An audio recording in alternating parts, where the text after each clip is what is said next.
আসসালামু আলাইকুম। Unit conversion tricks, this is very important. Kilometer per hour থেকে meter per সেকেন্ডে আমরা কিভাবে কনভার্ট করব? শর্টকাট মেথডটা হলো কিলোমিটার পার আওয়ার থেকে মিটার পার সেকেন্ডে কনভার্ট করার। সেটা হলো 5/18 দিয়ে মাল্টিপ্লাই করা। 54 কে আমরা যদি 5/18 দিয়ে মাল্টিপ্লাই করি, then it will be converted as metre per second. 54/18 will be 3, so 3 5s are 15 metre per second. এখন যদি আমরা মিটার পার সেকেন্ড থেকে কিলোমিটার পার আওয়ারে কনভার্ট করতে চাই, দেন আমাদের মাল্টিপ্লাই করতে হবে 18/5 দিয়ে। যেমন 20কে যদি আমরা 18/5 দিয়ে মাল্টিপ্লাই করি, then 20 meter per second will be converted as kilometer per hour.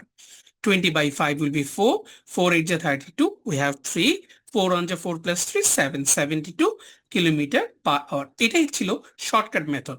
নাও আমরা জানার চেষ্টা করব আসলে এই মেথডটা কোথা থেকে আসে। কিলোমিটার পার আওয়ার, আমরা এই কিলোমিটার পার আওয়ারকে যদি কনভার্ট করার চেষ্টা করি, আমরা জানি 1 কিলোমিটার ইকুয়াল টু 1000 মিটার এবং 1 আওয়ার ইকুয়াল টু 3600 সেকেন্ড।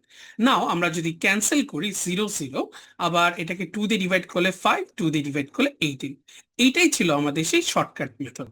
তাই আমরা চেষ্টা করব শর্টকাট মেথডের পাশাপাশি ডিটেইল মেথড শেখার জন্য। তাহলে নিশ্চয়ই সবাই এই ট্রিক্সটা কিভাবে আসলো সেটাও বুঝতে পেরেছে।